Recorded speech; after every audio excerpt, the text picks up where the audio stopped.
So, hi, Kristen. Nice to see you Michelle, again. you too. You want to talk about where you are right now on Yeah, your... I'm working on my inquiry number 3, Oh, good. and I've known all along that assessment was one of the things that I was an area of growth, and I hadn't done that for one of my inquiries yet. So I'm going to be looking at assessment and I think it's CSTP number. I don't know where it went. Oh, 5. So on 5.2, it's about collecting and analyzing assessment data from a variety of sources. And in particular, one of the notations on the CSTPs is to keep continuous records and a comprehensive record of both group and individual achievements. So colleagues and my administrator talked about how I need to try to get my paras more into collecting data. So I've been trying to come up with some just generic forms that they can maybe write this, or I have the student's name written down and perhaps what one of his goals is, and have them focus on that for the day. Excellent, And so I'll have a lot of forms like this, and they can have their clipboard with them either at the play area or in a center area, and add that to the data I collect on their IEP goals. And maybe just collect it once a week on each student. Yeah, exactly. So they won't be doing everybody every day because Right. that's impossible. Right. But especially as I have an impending IEP date approaching, or And then do you have a file that I would call it a portfolio? You label it? yeah, I have. Well, I have their data. Each student has their own clipboard where I have all their data, and then I also have folders that are put in back behind my whiteboard that I would collect that in ultimately. But day to day, I keep them on a clipboard that I can get to. So you're going to list you're going to choose one goal for each student?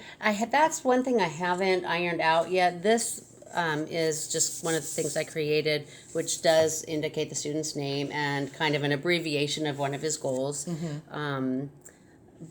But I may do this in summer school. I may need to make like a side little column where they could write incidentals down, because while it may not be the goal that's listed on this paper, if they vocalize or verbalize or do something else of note, I want them to be able to make a notation of that as well. Right. So I think I'm going to speak with my paras to maybe get their input on what they feel would be most practical. That's a great idea. I like So it. yeah, so it's just, that's going to be what my inquiry is about this time. So I'm in the process of finalizing inquiry number 3. Okay. Is there any parts that you need any help with as far as any kind of questions that you have, or? Do you have your paras collect data? Yes. Okay, and Yeah. how do they do that? Well, what we do is 3 or 4 times a year we have to assess them, and I make my own assessment list of things that I expect them to know, or the expectation is, and they will have to go through and do a testing or an assessing of each student, and then they check off, like, let's say knowing all 26 letters of the alphabet. And so we put a date, we number it. You put 1, and then you say they knew 3 out of 26. And then the second time you test them, and you'll still have the old data there, so you can compare it. And then when you test them a second time, you put number 2 with the date, and then you see, oh, it's 8 out of 26. And then you go to the third time that you do, and then I use this for my report cards, this information. see. And I also use it for my parent-teacher conferences. Okay. So it's, really something great, a great tool to use. Okay.